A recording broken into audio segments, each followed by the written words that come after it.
standing frozen as my father's voice echoes through the graduation reception. Well, at least one of our kids turned out right. Cedric here was our little mistake, weren't you, son? The crowd of relatives and family friends falls silent. My sister Sarah beams in her cap and gown, while my mother nods approvingly at the cruel joke. 26 years of being the family disappointment crash over me, like a tidal wave. But they have no idea what I discovered 3 days ago. Today, everything changes. The morning started differently than I expected. My alarm buzzed at 6 a.m., and I dragged myself out of bed with genuine excitement bubbling in my chest. Today was Sarah's big day. Graduation from Georgetown University Law School. Summa cum laude the works. I had driven down from Baltimore the night before, staying in a budget motel, because my parents' guest room was reserved for important relatives coming in from out of state. I pulled on my best khakis, and the navy blazer I wore to client meetings, checked my appearance in the cracked motel mirror, and headed to my parents' house in suburban Maryland. The morning air was crisp, full of promise, and I found myself genuinely proud of my little sister's achievement. 24 years old, and already crushing it in ways I never could. My parents' colonial-style home looked picture-perfect as always. Mom had been planning this celebration for months, turning their backyard into what looked like a wedding reception. White tablecloths, centerpieces with burgundy and gold, Georgetown's colors, and enough food to feed half of Washington, D.C. "Cedric, honey, you're early," Mom called out as I let myself in through the back door. Linda Walsh, 55 years old, and still maintaining her real estate agent appearance at 7 in the morning, rushed over with a clipboard in hand. "Can you help move these chairs? Your father is picking up the flowers, and I need everything perfect before Sarah gets here." "Of course," I replied, rolling up my sleeves. This was typical, me doing the grunt work while everyone else got the glory. But today, I didn't mind. Sarah deserved every bit of celebration coming her way. As I hauled folding chairs from the garage, I caught glimpses of the photo displays Mom had set up. Sarah's academic achievements lined the tables like a shrine. Honor roll certificates from high school college graduation photos, law school awards, a massive print of her acceptance letter to Georgetown. My own college graduation photo appeared exactly once, tucked behind a larger frame, showcasing Sarah's undergraduate summa cum laude certificate from Duke. Dad returned with an SUV full of flower arrangements, whistling some tune I couldn't identify. Robert Walsh, 58, had the bearing of someone who spent his career managing other people's money at the bank. Everything about him suggested success and control, from his perfectly pressed polo shirt to his golf course tan. "Morning, champ." He greeted me with the same tone he might use for a neighbor's kid. "Ready for the big day?" "Absolutely. Sarah's worked incredibly hard for this." "That she has. That girl's got everything. Brains, beauty, drive. Makes a father proud." He paused, glancing at me while adjusting a floral centerpiece. "Speaking of which, how's that little art business of yours going? Still drawing pictures for restaurants?" My company, Cedric Creative Designs, had actually just landed a major campaign with a regional restaurant chain, plus ongoing work with 2 tech startups. But explaining that felt pointless. Dad had a way of making my achievements sound like hobby projects. "Going well, thanks. Staying busy." "Good, good. Well, Sarah will be here soon with Marcus. You'll like him. Law student going places. Real ambitious type." The morning continued with similar exchanges. I arranged tables, hung decorations, set up the sound system, and generally made myself useful while my parents buzzed around discussing Sarah's bright future. Extended family started arriving around noon. Uncle Pete, Dad's younger brother, who owned a successful construction company. Cousin Janet, who worked in marketing for a pharmaceutical firm. Aunt Dorothy, Mom's sister, who had a talent for asking exactly the wrong questions at exactly the wrong time. Cedric. Aunt Dorothy descended on me with a hug that felt more like a performance for nearby relatives. "Look at you, still so handsome. Are you dating anyone special?" "Not at the moment, Aunt Dorothy."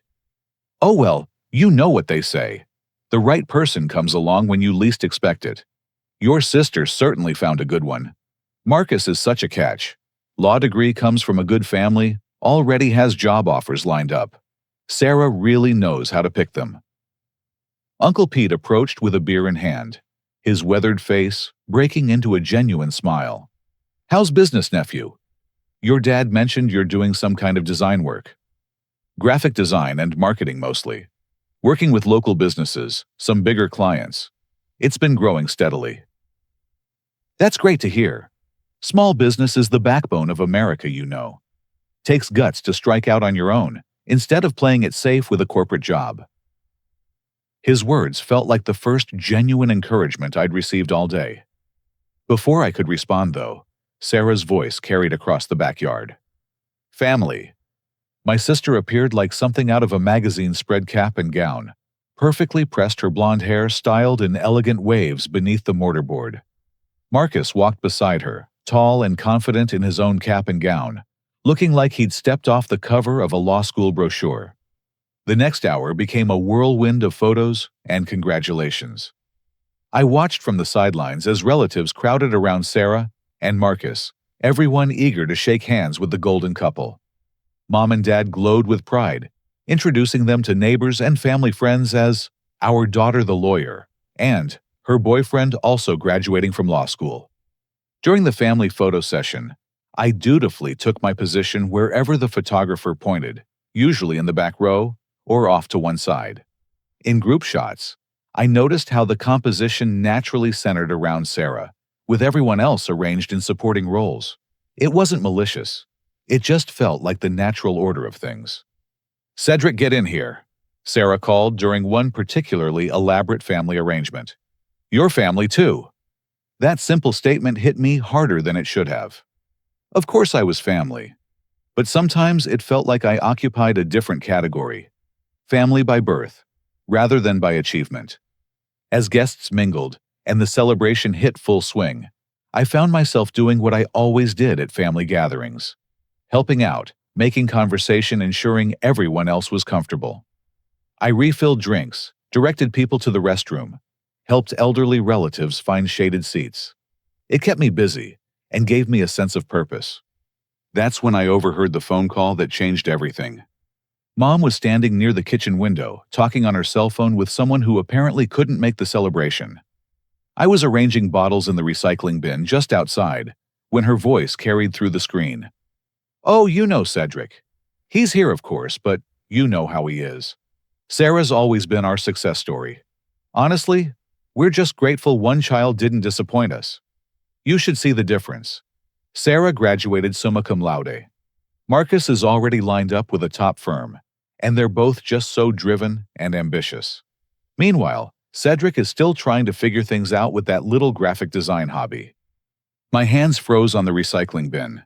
The bottles clinked together as I tried to process what I was hearing. I know it sounds harsh, but you can't help but make comparisons. Sarah has always been focused, always known exactly what she wanted. Cedric, well, he's a sweet boy, but he's never really applied himself the way Sarah has. Robert and I sometimes wonder where we went wrong with him. The conversation continued, but I had stopped listening. 26 years of subtle comparisons, gentle redirections, and carefully worded disappointments suddenly made sense. This wasn't just typical family dynamics. This was a deliberate narrative they had been crafting and sharing with our extended family and friends. I walked away from the kitchen window, feeling like someone had knocked the wind out of me. Sarah was surrounded by admirers near the photo display, Marcus charming a group of older relatives with stories about their law school experiences. Everyone looked so happy, so perfect, so successful.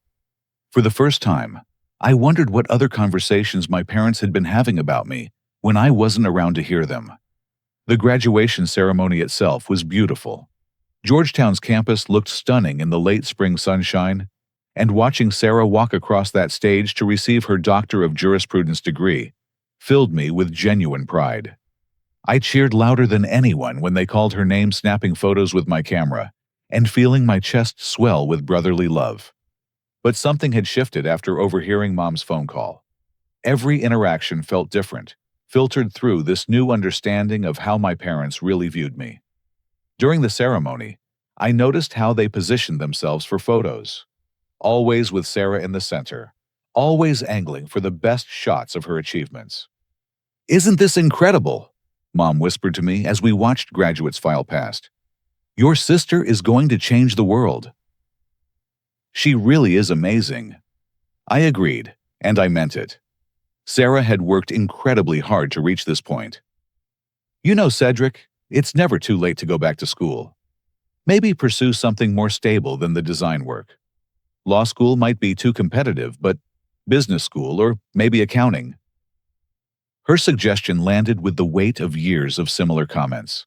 Always gentle, always framed as helpful advice, but consistently undermining the path I had chosen.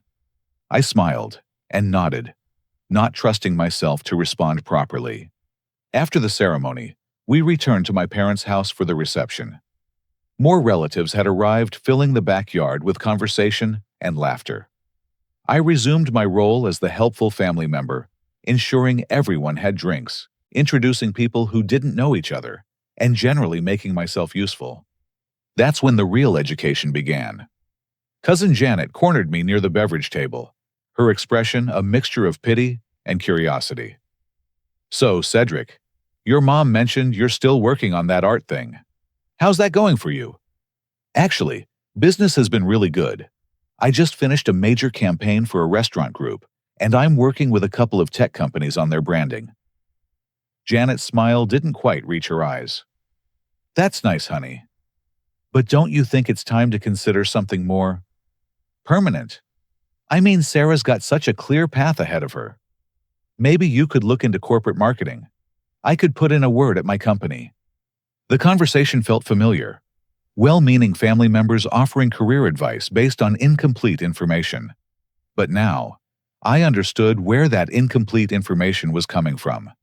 Uncle Pete's wife, Aunt Carol, approached with a plate of appetizers. "Cedric, dear, your father was telling us about your business struggles. How are you managing financially? Are you able to pay your rent and everything?"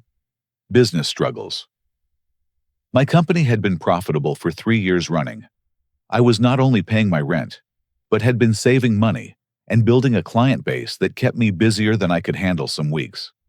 Actually, the business is doing really well. I've been able to grow steadily and even hire some freelance help for bigger projects. Aunt Carol's expression suggested she wasn't quite buying it. "Well, that's wonderful to hear. Your parents worry about you, you know. They just want to see you settled and secure like Sarah." As the afternoon progressed, these conversations multiplied. Relative after relative approached me with variations of the same script. Gentle concern about my unstable career, suggestions for more traditional paths, comparisons to Sarah's obvious success. Each interaction revealed another piece of the narrative my parents had been constructing. According to family gossip, I had dropped out of college. I graduated with honors from the University of Maryland. My business was struggling to get off the ground. It was actually growing month by month. I was still trying to find my direction. I had been working in graphic design for 5 years and loved it. The most painful realization was how systematically they had undermined my achievements while building up Sarah's. Every accomplishment I shared with them had been quietly minimized or reframed as a lucky break rather than earned success. During a lull in the festivities, I found myself standing near the photo display again. Sarah's achievements dominated every surface: academic honors, scholarship certificates, newspaper clippings about her law school achievements. My own accomplishments were represented by a single college graduation photo and nothing else. Not that I expected equal representation. Sarah was the guest of honor today, and she deserved every bit of celebration. But the complete absence of my professional achievements felt deliberate now, not accidental. Looking at the family gallery, Marcus appeared beside me holding 2 beers. He offered one with a genuine smile. "Your sister is pretty incredible, huh?" "She really is. I couldn't be prouder of her." Marcus studied the photo display for a moment. "You know she talks about you all the time, always mentioning how creative and talented you are, how much she admires your entrepreneurial spirit. She's really proud of your design business. This stopped me cold. She mentions my business all the time. She showed me your website a few months ago.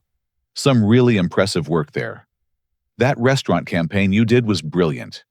Sarah said you've been killing it with local businesses and even landed some bigger clients. I stared at Marcus, trying to reconcile his words with the narrative I'd been hearing all day. She said that? Absolutely. She's always talking about how you had the courage to start your own company instead of playing it safe with a corporate job. She respects that independence. Before I could process this revelation fully, Dad's voice boomed across the backyard. Everyone, if I could have your attention. The reception crowd gradually quieted as Dad positioned himself near the photo display, Mom beaming beside him. Sarah and Marcus moved to the center of the gathering, looking slightly embarrassed by the attention. Linda and I want to thank everyone for being here today to celebrate our daughter's incredible achievement. Sarah has made us prouder than we ever imagined possible. Summa cum laude from Duke, now graduating from Georgetown Law School, with honors already fielding job offers from top firms. She truly is everything parents could dream of in a child. Applause filled the backyard as Sarah blushed and waved. Dad continued his speech, detailing her academic achievements, her leadership roles, her bright future ahead. Every word was deserved.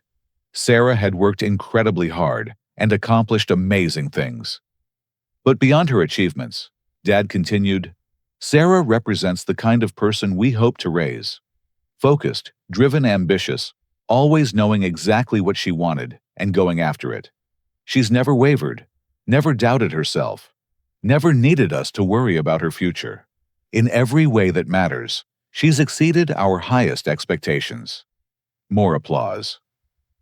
I clapped along, genuinely happy for my sister, but something about Dad's word choice felt pointed. The emphasis on Sarah never causing worry, never wavering, always being focused. These seemed like coded references to someone else who had supposedly done the opposite. Uncle Pete, perhaps sensing the speech needed balance, called out from the crowd. What about Cedric? Shouldn't the big brother say something about his sister? The suggestion was innocent enough, but I felt every eye in the backyard turn toward me. Dad's expression shifted slightly, as if Uncle Pete had suggested something mildly inappropriate. Oh well, I'm sure Cedric would love to say something, Dad replied with a tone that suggested the opposite. Though you know Cedric, he's not much for public speaking. Actually, I gave presentations to clients regularly and was perfectly comfortable speaking in public. But this wasn't the time or place to correct the record. I was searching for words when Dad continued, apparently deciding to handle the moment himself. That's when he delivered the line that would change everything. Well, at least one of our kids turned out right. Cedric here was our little mistake, weren't you, son? The words hit the backyard like a physical force. Conversations stopped mid-sentence. Beer bottles paused halfway to lips. Even the neighborhood birds seemed to stop chirping. 40-plus relatives and family friends stood frozen, processing what they had just heard. My father's smile remained fixed on his face, as if he had just delivered a harmless family joke, rather than publicly humiliating his eldest child. Mom stood beside him, her expression showing mild amusement rather than horror at what had just happened. I mean, Dad continued, apparently not reading the room's mortified silence. Somebody had to be the practice child, so we could get Sarah right. Isn't that right, Linda? Mom actually laughed. A light, tinkling laugh that suggested she found this line of humor perfectly acceptable. Oh, Robert, you're terrible. But honestly, the difference is night and day. We learned what not to do with the first one. The silence stretched longer. I felt heat rising in my cheeks, my chest tightening with a mixture of humiliation and rage I had never experienced before. 26 years of subtle undermining had just culminated in this moment of public character assassination. Sarah's face had gone pale beneath her graduation cap. Marcus looked like someone had just punched him in the stomach. Uncle Pete set down his beer with enough force to slosh liquid onto the patio. Jesus Christ, Robert. Uncle Pete muttered loud enough for nearby relatives to hear. But the damage was spreading beyond immediate family. I could see neighbors exchanging uncomfortable glances. Family friends who had known me since childhood looked mortified. Aunt Dorothy covered her mouth with her hand, eyes wide with shock. The worst part was the laughter that followed Mom's comment. Not everyone laughed. Most people looked deeply uncomfortable. But enough relatives chuckled nervously to create a soundtrack of approval for my public humiliation. I stood there surrounded by people who had just watched my parents destroy me in front of them, and realized that some of them thought this was acceptable family humor. Years of hearing whispered concerns about my direction and stability had apparently prepared them to view me as a legitimate target for this kind of treatment. Well, I managed to say, my voice sounding steadier than I felt. That's certainly one way to put it. My attempted gracious response only seemed to encourage Dad. Come on, Cedric. You know I'm just kidding around. You can take a joke, right? The phrase "just kidding" after deliberately humiliating someone in public. The classic coward's retreat. Frame devastation as humor, then blame the target for not appreciating the joke. Sarah suddenly moved forward, her graduation cap slightly askew.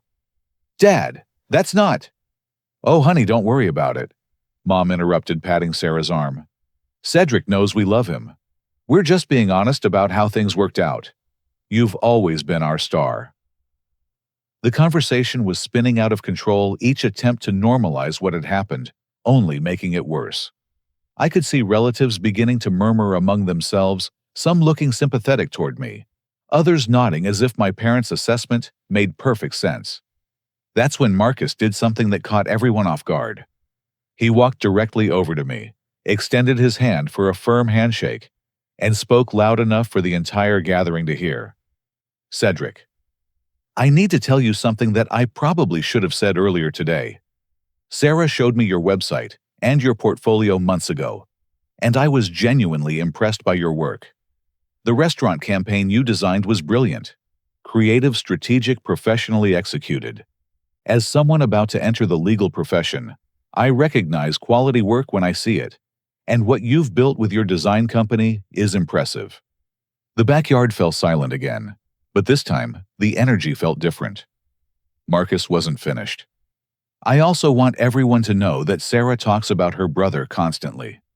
She's incredibly proud of your entrepreneurial spirit and the way you've built a successful business from scratch. She respects the hell out of the fact that you took the risk to start your own company instead of playing it safe. Marcus turned to face my parents directly. So, with all due respect, Mr. and Mrs. Walsh, I think you might be underselling Cedric's achievements. The bold move left my parents speechless. Dad's smile finally faltered. Mom's expression shifted from amused condescension to genuine surprise. Several relatives, including Uncle Pete, began nodding approvingly at Marcus's words. But the moment of vindication was interrupted by something even more shocking. Sarah stepped forward, removed her graduation cap, and set it carefully on the nearest table. When she looked up, her eyes were bright with unshed tears. Actually, there's something I need to say to everyone here. Her voice carried a tremor I had never heard before. The confident, poised law school graduate was gone, replaced by someone who looked fragile and overwhelmed. Marcus is right about Cedric. But there's more you all should know. She took a shaky breath. For years, I've watched our parents tear down my brother while building me up, and I've been too scared to say anything because I was afraid of disappointing them. Dad stepped forward. Sarah, honey, you don't need to... Yes, I do. Her voice gained strength. Because what you just did to Cedric is unforgivable, and I can't stay quiet anymore. The backyard was so silent I could hear traffic from the street beyond. Sarah looked around at the assembled relatives, her gaze finally settling on me. Cedric isn't the family failure.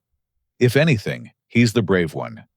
He took risks, built something from nothing, and succeeded on his own terms. Meanwhile, I've been living in terror of disappointing anyone taking anxiety medication for 2 years and seeing a therapist because I can't handle the pressure of being the perfect child. Gasps rippled through the crowd. Mom's face went white. Dad looked like someone had just announced his bank was being audited.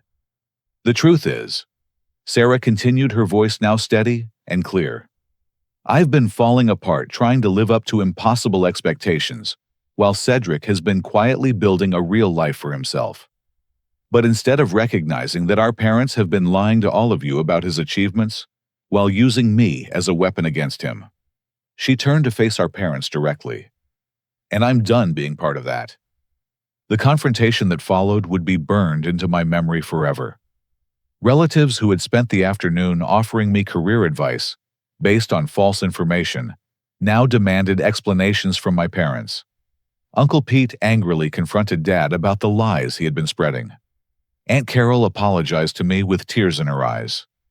But perhaps the most significant moment came when Dr. Elizabeth Warren, Sarah's therapist, who had apparently been invited to the graduation celebration, approached my parents with a professional but unmistakably furious expression. Mr. and Mrs. Walsh, we need to talk. 3 days before the graduation disaster, I had discovered something that changed my understanding of everything. But let me back up to how that discovery happened, because without it, I never would have had the confidence to stand up to my parents the way I eventually did. Sarah had asked me to help her move out of her Georgetown apartment, and I drove down on a Wednesday morning with my pickup truck. She was transitioning from student housing to a new place in D.C., closer to where she would be working, and needed help with the heavy lifting. "You're a lifesaver, big brother," she said when I arrived with coffee and donuts. "Marcus is swamped with his own moving situation, and I didn't want to ask the parents. You know how they get about manual labor." I did know. Physical work was beneath the Walsh family image, according to Dad, which explained why I was always the one called for furniture, moving home repairs, and anything else that might scuff someone's manicured nails. Sarah's apartment was a typical graduate student space, cramped but organized with law books stacked everywhere, and a coffee maker that looked like it had seen better days. We spent the morning boxing up her belongings and loading them into my truck. "Can you grab that box from my closet?" she asked while taping up a carton of textbooks. "The one on the top shelf, way in the back." I reached up and pulled down a banker's box that was heavier than expected. As I lifted it, the lid shifted and several papers spilled onto the floor. "Oh, just shove those back in," Sarah called from the kitchen. "It's mostly old school stuff I need to sort through later." But as I gathered the scattered papers, I couldn't help noticing what they were. Rejection letters. Lots of them. Law firm letterheads from across Washington, D.C., all with polite versions of "thanks but no thanks" stamped across them. "Sarah," I called, holding up one of the letters. "You got rejected from 15 firms." She appeared in the doorway, her face flushing red. "You weren't supposed to see those." "But I thought you had multiple offers. Mom and Dad said firms were competing for you." Sarah sat down heavily on her futon, running her hands through her hair. "I got one offer, Cedric. One. After applying to 23 firms and getting rejected by almost all of them. The offer I accepted was actually my backup plan." This revelation hit me like cold water. For months, family conversations had centered on Sarah's incredible marketability, her multiple options, the bidding war over her talents. According to our parents, law firms were practically throwing money at her. "Why would Mom and Dad say you had multiple offers?" "Because I let them think that. Because the truth wasn't good enough for the golden child." Sarah's voice carried a bitterness I had never heard before. "Do you know what it's like to live up to impossible expectations, Cedric? To know that disappointing people isn't just letting them down. It's proving you're not who they think you are." As we continued packing, Sarah opened up about struggles she had been hiding for years. The anxiety attacks during law school, the pressure to maintain perfect grades, the constant fear that she was somehow fooling everyone about her capabilities. "I've been in therapy for 2 years," she confessed while we loaded her desk into the truck. "Anxiety and depression. Dr. Warren has been helping me figure out how to separate my own goals from everyone else's expectations." But the most shocking discovery was yet to come. While moving a filing cabinet from her bedroom, We found a stack of documents that had fallen behind it. As I helped Sarah sort through them to determine what was important, I came across something that made me stop breathing. Legal papers with my name on them. "Sarah, what is this?" She looked over, and her face went pale. "Oh God, Cedric. I forgot those were there." The documents showed that my business, Cedric Creative Designs, was legally registered as a subsidiary of Walsh Financial Consulting, my father's business. More papers revealed that Dad had been claiming my company's revenue as income from his own consulting work, making it appear as if he had successfully diversified into creative services. "How long have you known about this?" I asked, my hands shaking as I read through the paperwork. "I found them when I was helping Mom organize their home office last month. I confronted Dad about it, and he said it was just for tax purposes to help you out. But I got suspicious and asked my constitutional law professor about it." Sarah pulled out her phone and showed me a series of text message screenshots, conversations with her law professor about business ownership and tax fraud. "Cedric, what Dad has been doing is completely illegal. He's been claiming your income and success as his own, while publicly diminishing your achievements. It's fraud, and it's been going on for 3 years." The paperwork told a devastating story.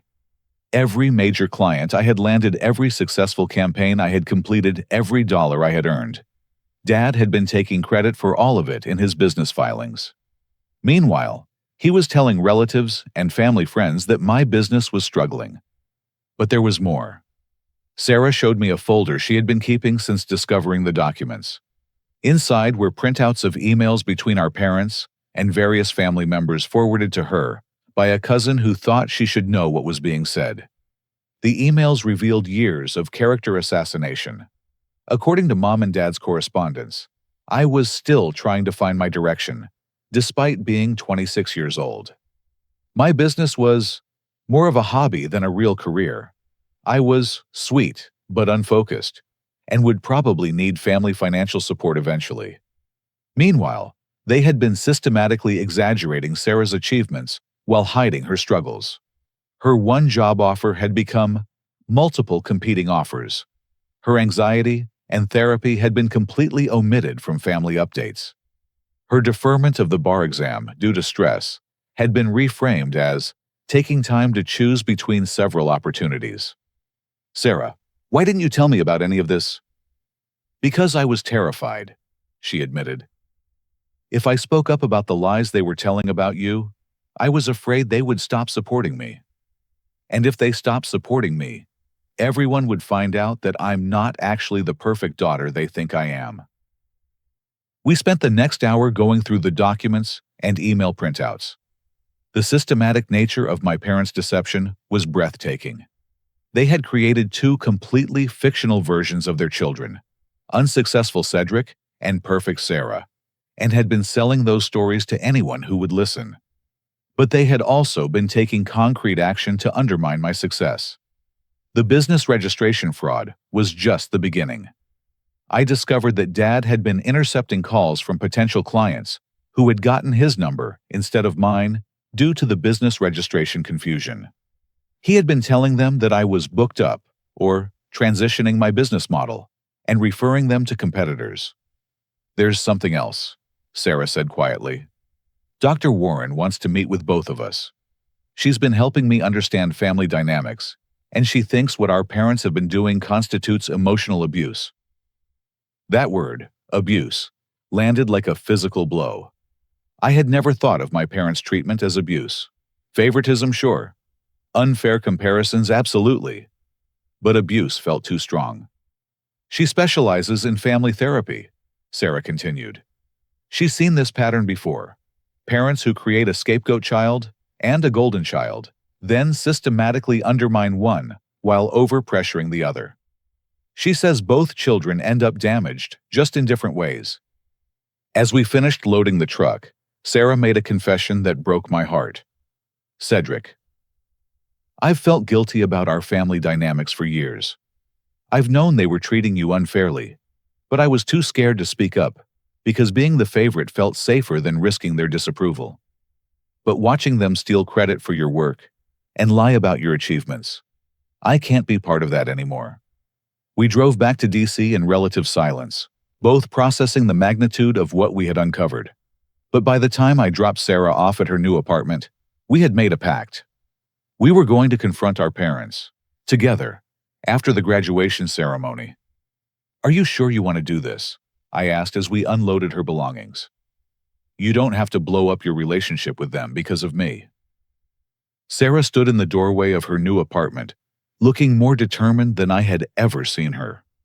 "Cedric, they've been destroying both of us in different ways. It's time for the truth to come out." Neither of us anticipated that the confrontation would happen 3 days later, in front of 40 relatives at Sarah's graduation reception. But having those documents, understanding the full scope of our parents' manipulation, and knowing that Sarah was willing to stand with me, that gave me the strength to face what was coming. Armed with the documentation, Sarah and I had discovered I spent the next 2 days preparing for a conversation I had been avoiding my entire adult life.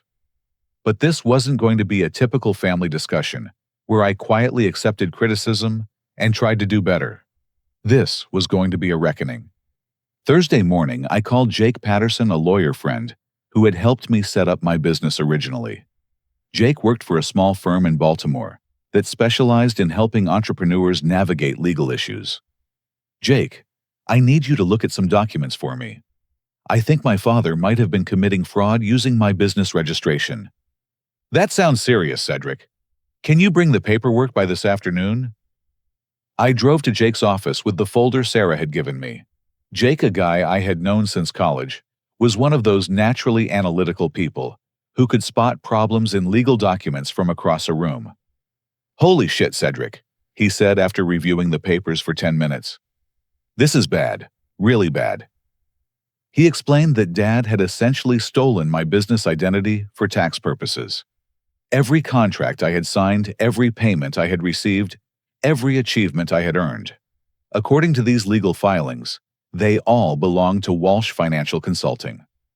The good news is that you have documentation proving your actual involvement in all these projects. The bad news is that your father has been committing tax fraud and identity theft for 3 years. Jake helped me pull together a comprehensive file proving my actual business achievements.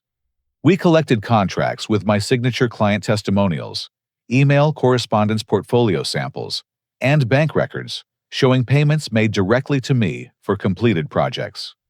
"If you wanted to pursue this legally, you'd have a solid case," Jake said. "But that's a nuclear option. Are you sure you want to go that route?" I wasn't sure about anything, except that I was done being treated like a family disappointment, while my father literally stole credit for my work. "Let me think about it, but I want to have all the documentation ready just in case." That afternoon, I reached out to several of my major clients to request formal testimonials about our working relationship. I needed independent verification of my professional reputation because I suspected my parents had been undermining me with potential clients as well. Jennifer Liu from Nike's marketing department responded within hours. "Cedric, I'd be happy to provide a testimonial. Your work on our regional campaign exceeded expectations and came in under budget and ahead of schedule. You demonstrated creativity, professionalism, and strategic thinking throughout the project. We've already recommended your services to other brands in our network." David Rodriguez from Samsung was equally positive.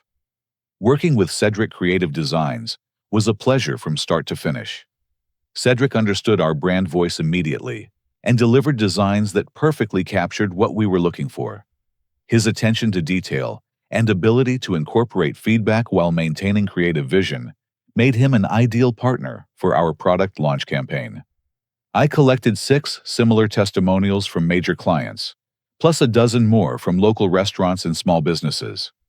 The picture that emerged was of a successful, professional, reliable creative partner. Exactly the opposite of the struggling hobbyist my parents had been describing to family and friends.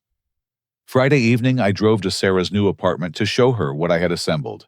She was waiting with Chinese takeout and a bottle of wine, looking nervous but determined.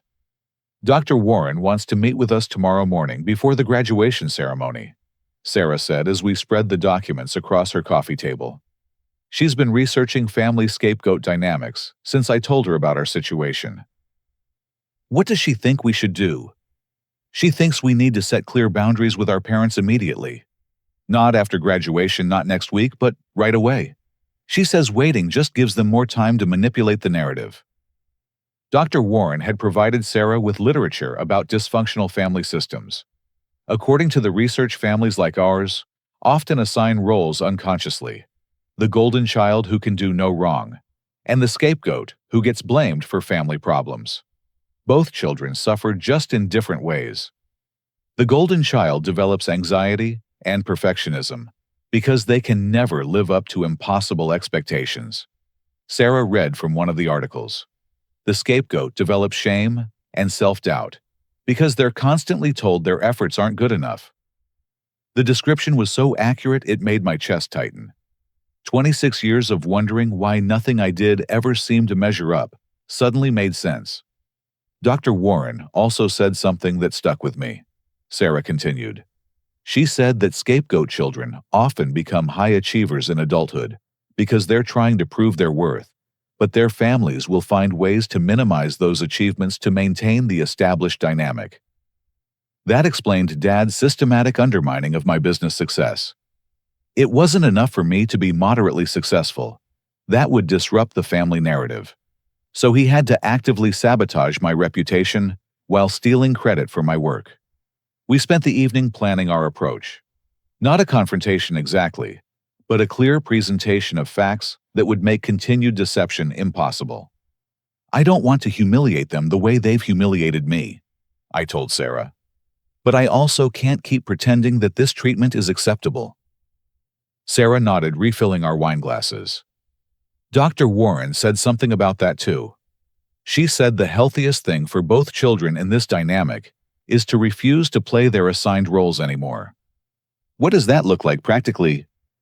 For me, it means stopping the performance of being perfect, admitting when I'm struggling, setting realistic expectations for myself, and not letting their approval determine my self-worth.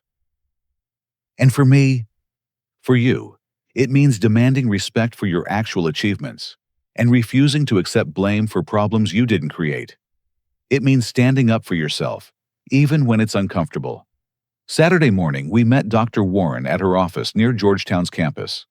She was younger than I had expected, maybe early 40s, with the kind of calm, direct manner that made you want to trust her immediately. Sarah has told me a lot about your family situation, Cedric. I want you to know that what you've been experiencing isn't normal sibling rivalry or typical family favoritism. What your parents have been doing constitutes emotional abuse. There was that word again. Dr. Warren continued before I could object. Emotional abuse in families often looks exactly like what Sarah has described. One child becomes the repository for all family problems, while the other becomes the repository for all family hopes. Neither child gets to be a real person with normal human complexity. She showed us a chart illustrating common dynamics in families with a golden child and a scapegoat. The patterns were so familiar, they might have been written specifically about the Walsh family. The key thing to understand is that your parents likely aren't conscious of what they're doing. They've created a system that makes them feel like good parents. Look how successful Sarah is, while deflecting responsibility for any family problems. Those are Cedric's fault, not ours. Dr. Warren helped us prepare for conversations with our parents. Not confrontations, but clear boundary-setting discussions that would establish new rules for family interactions. The most important thing is to refuse to accept the roles they've assigned you. Sarah, that means giving yourself permission to be imperfect and struggle sometimes. Cedric, that means demanding recognition for your achievements and refusing to be blamed for things beyond your control. As we left Dr. Warren's office, I felt something I hadn't experienced in years when it came to my family hope. Not hope that my parents would suddenly change and become different people, but hope that Sarah and I could build a healthier relationship with them based on honesty rather than performance. We had no idea that our carefully planned private conversation would become a very public confrontation just a few hours later. But having Dr. Warren's guidance, Jake's legal documentation, and Sarah's support gave me the strength to face whatever was coming. The mistake comment that afternoon wasn't just an isolated moment of cruelty. It was the culmination of 26 years of systematic emotional abuse, financial fraud, and character assassination. And for the first time in my life, I was ready to fight back. Standing in that backyard after my father's devastating mistake comment with 40 relatives staring at me in various states of shock and discomfort, I felt something click into place that had been broken my entire life. I was done. Done accepting blame that wasn't mine. Done pretending my achievements didn't matter. Done being the family scapegoat while my father literally stole credit for my work. Sarah had just finished her brave speech about anxiety and impossible expectations, leaving our parents speechless and the gathered relatives buzzing with uncomfortable whispers. Dr. Warren stood near the edge of the crowd, having witnessed the whole exchange, her professional composure barely concealing her anger. "You know what?" I said, my voice cutting through the nervous conversations. "Since we're being so honest today, I have some truths to share as well." Dad's attempt to regain control was immediate. "Cedric's son, let's not make this more dramatic than it needs to be. We were just having some family fun." Family fun. I looked around at the assembled relatives, many of whom were still processing Sarah's revelation about her mental health struggles. Publicly calling your adult child a mistake is fun. Uncle Pete stepped forward, his construction worker's hands clenched into fists. "Robert, what the hell is wrong with you?" But I held up a hand, keeping Uncle Pete from escalating the confrontation. This was my moment, and I wasn't going to let anger derail what needed to be said. "Actually, Uncle Pete, I want everyone to hear something. For years, Dad and Mom have been telling you all that my design business is struggling, that I'm unfocused, that I dropped out of college, that I can't support myself. Is that the story you've been hearing?" Nods and uncomfortable expressions around the backyard confirmed what I already knew. "Well, let me share some actual facts." I pulled out my phone and began reading from the testimonials I had collected. This is from Jennifer Liu, Nike's regional marketing director. "Cedric's work on our campaign exceeded expectations and came in under budget and ahead of schedule. His creativity, professionalism, and strategic thinking made him an ideal partner." The backyard had gone quiet again, but this time, the energy felt different. People were leaning forward, actually listening. This is from David Rodriguez at Samsung. "Working with Cedric Creative Designs was a pleasure from start to finish. Cedric understood our brand voice immediately and delivered designs that perfectly captured our vision." I continued reading testimonials from 6 major clients, then looked up at the assembled relatives. "I've been running a successful design company for 5 years. I graduated from the University of Maryland, with honors not dropped out. My business has grown every year, and I've been hired by major brands across the region." Dad tried to interrupt. "Cedric, we never said—" "Actually, Dad, you did say those things, but more importantly, you did something much worse." I pulled out the legal documents Sarah and I had discovered. 3 years ago, you illegally registered my business as a subsidiary of your consulting company. You've been claiming my income, my client relationships, and my professional achievements as your own work, while publicly telling everyone that I'm a failure." The gasps from the crowd were audible. Uncle Pete's face had gone red with anger. Aunt Carol covered her mouth with her hand. "What you've been doing is called fraud, Dad. Tax fraud, to be specific. You've been stealing credit for my work while simultaneously destroying my reputation with our family." Mom found her voice first. "Cedric, that's not what happened. Your father was just trying to help you with the business registration paperwork. Mom helping me would be supporting my achievements and telling people the truth about my business. What you've been doing is lying to everyone about both of your children, making Sarah carry impossible expectations while making me carry undeserved blame." Dr. Warren stepped forward from the edge of the crowd. "Mr. and Mrs. Walsh, I'm Dr. Elizabeth Warren, Sarah's therapist. I've been treating her for anxiety and depression caused by family pressure for 2 years. What Cedric is describing is consistent with patterns we've been working to address in therapy. The revelation that a mental health professional was present and confirming our version of events shifted the entire dynamic.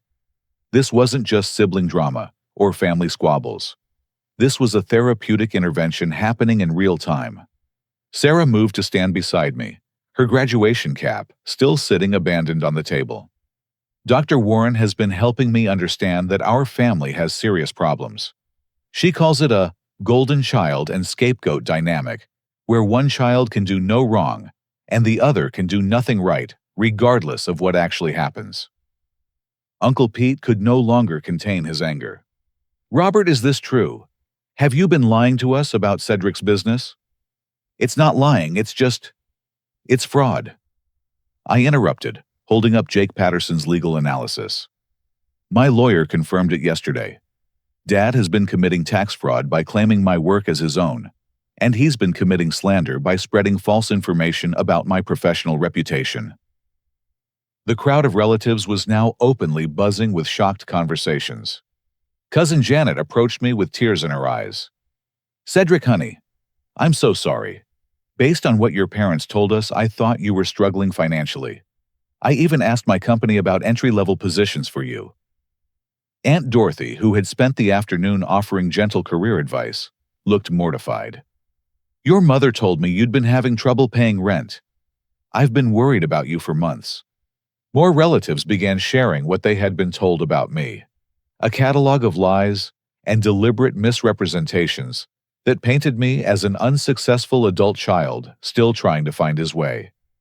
The systematic nature of the character assassination was becoming clear to everyone present. But the most powerful moment came when Marcus stepped forward again. "I need to say something else," he announced, addressing the crowd.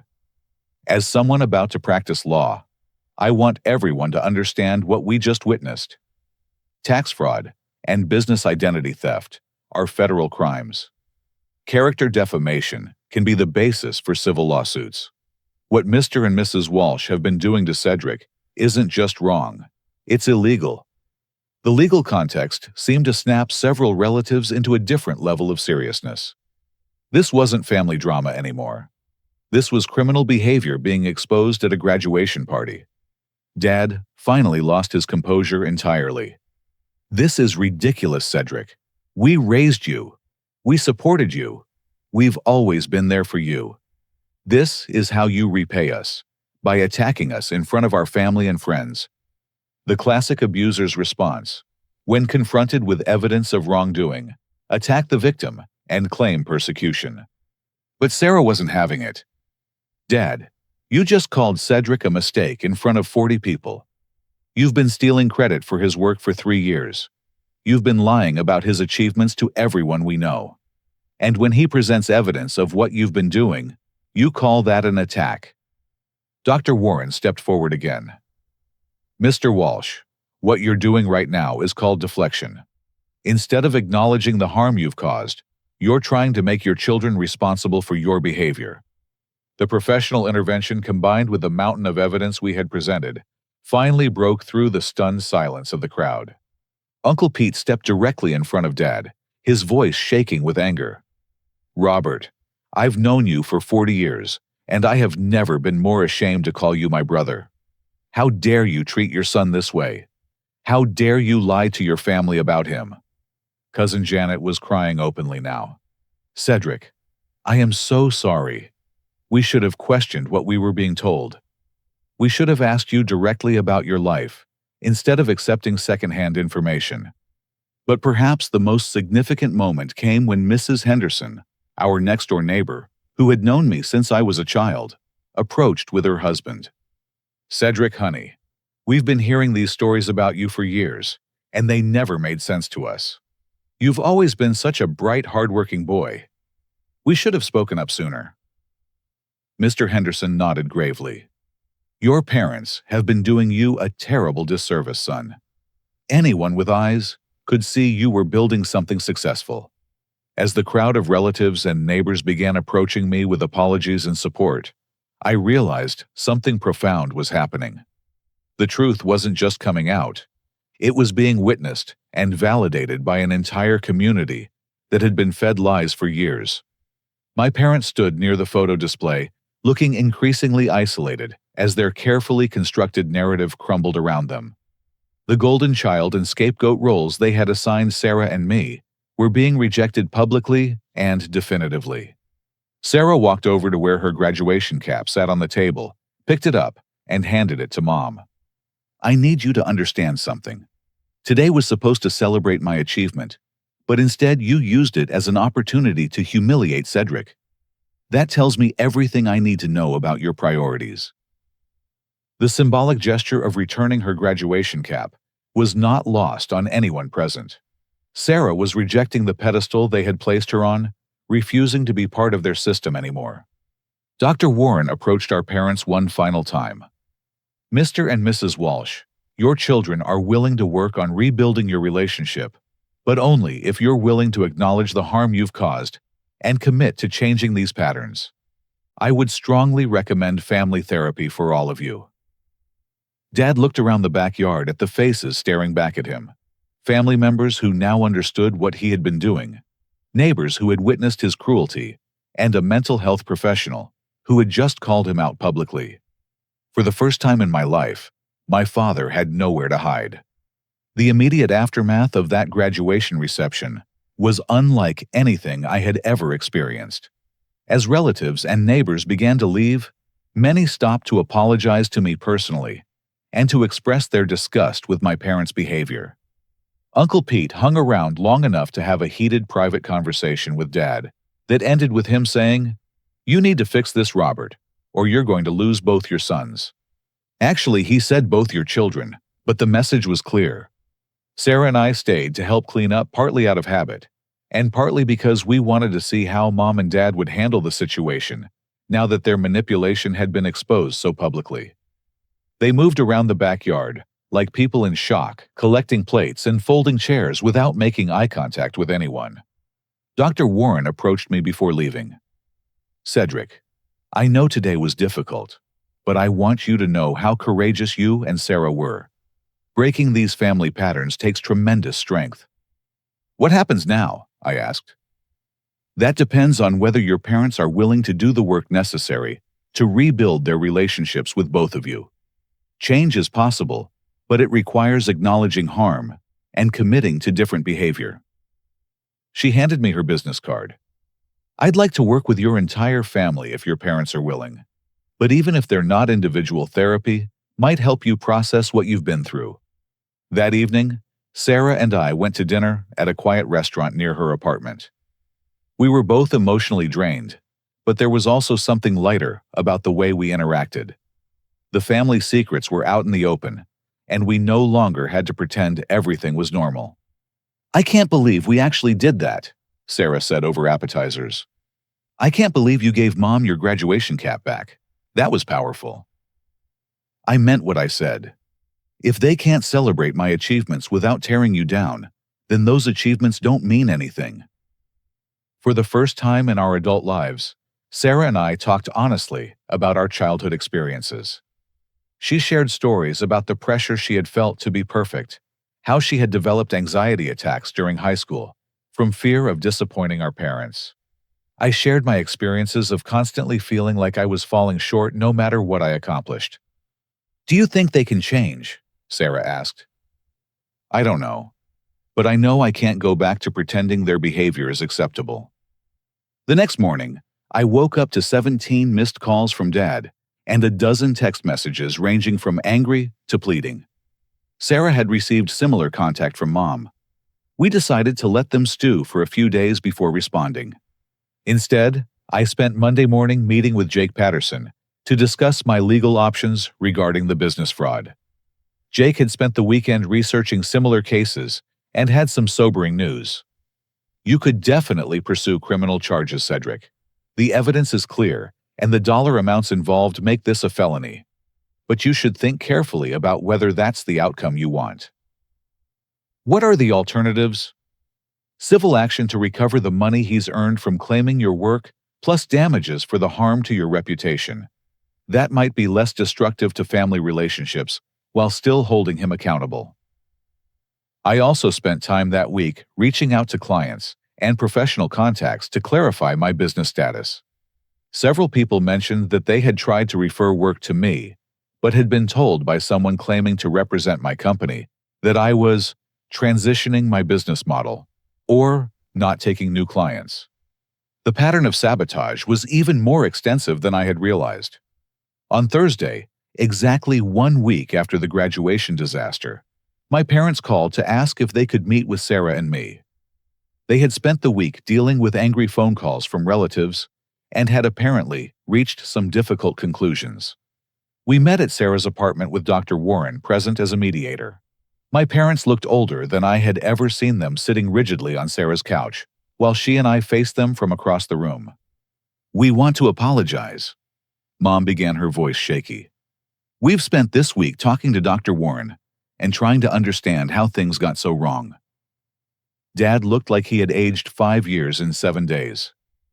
"Cedric, what I said at the graduation was unforgivable. But more than that, the way we've treated you for years has been wrong.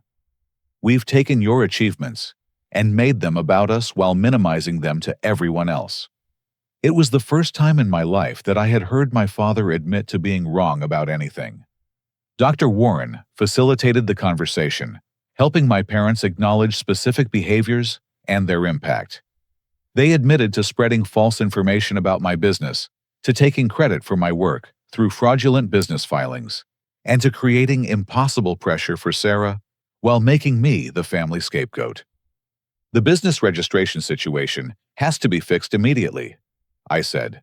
"I want my company legally separated from yours, and I want documentation of all the income you've claimed that actually came from my work." "Already in progress," Dad replied. "I've been working with my accountant to unwind everything and file amended tax returns. You'll get full credit for your work, and I'll pay any penalties for the incorrect filings." Mom addressed Sarah directly. "Honey, we put too much pressure on you to be perfect, and we made you feel responsible for our happiness as parents. That wasn't fair to you. And we made Cedric feel responsible for our disappointments," Dad added. "That wasn't fair either." The conversation lasted 3 hours and covered 26 years of family dysfunction. By the end, we had established some new ground rules. No more comparisons between Sarah and me. No more discussing our achievements or struggles with extended family without our permission, and mandatory family therapy sessions to work on rebuilding trust. It wasn't a magical transformation. My parents didn't suddenly become different people. But for the first time, they were acknowledging the damage they had caused and committing to doing better. 6 months later, the changes were remarkable. Family therapy had helped all of us understand the patterns we had fallen into and develop healthier ways of relating to each other. My parents learned to celebrate our achievements without making comparisons, and Sarah and I learned to set boundaries around their expectations. My business continued to grow, and Uncle Pete had become not just a supportive relative, but an actual business partner. His construction company needed regular design work, and our collaboration had led to several major projects that neither of us could have handled alone. Sarah found her authentic path in nonprofit law, working with families affected by domestic violence. The work was demanding, but fulfilling in a way that corporate law never had been. She also continued therapy and developed coping strategies for managing anxiety without medication. Most importantly, Sarah and I had built a real relationship as adults. We talked regularly, supported each other's goals, and faced family challenges as allies rather than competitors. The graduation reception that had started as my moment of greatest humiliation had become the catalyst for the most honest and healthy period of our family's life. But perhaps the most significant change was internal. For 26 years, I had carried the weight of feeling like I wasn't good enough, like my efforts didn't matter, like I was somehow fundamentally flawed. Standing up to my parents that day and demanding respect for my achievements had broken that cycle permanently. I was no longer the family mistake. I was Cedric Walsh, successful business owner, loving brother, and someone worthy of respect. The lesson I learned from this experience is that family relationships built on lies and manipulation aren't really relationships at all. They're performances. True family love requires seeing each other clearly, celebrating actual achievements, and supporting each other through real struggles. Sometimes telling the truth is the most loving thing you can do for people even when it's painful. Especially when it's painful. My parents had to face some difficult realities about their behavior, but confronting those truths ultimately made them better parents and better people. Sarah had to give up the safety of being perfect, but finding her authentic self made her happier and more confident. And I had to stop accepting blame that wasn't mine and start demanding recognition I had earned. The family we built after that graduation reception was messier than the one we had before, but it was also real. We could disagree without it becoming warfare. We could struggle without it reflecting poorly on our parents. We could succeed without it threatening anyone else's achievements. We learned that healthy families don't need golden children or scapegoats. They need honesty, respect, and the courage to love each other as flawed, complex human beings, rather than the roles they're supposed to play. Have you ever had to stand up for yourself in a situation where everyone expected you to stay quiet? How did you find the courage to speak your truth, even when it was uncomfortable? I'd love to hear your stories in the comments below. If this story resonated with you, please hit the like button to help others find it. Consider subscribing for more stories about family dynamics, personal growth, and finding the strength to change difficult situations. And please share this with anyone who might need to hear that they're worthy of respect and recognition, regardless of what their family might say. Thank you for listening to my story, and I hope it reminds you that your achievements matter. Your voice deserves to be heard, and you never have to accept treatment that diminishes your worth. Sometimes, the most loving thing you can do for your family is refuse to play the role they've assigned you.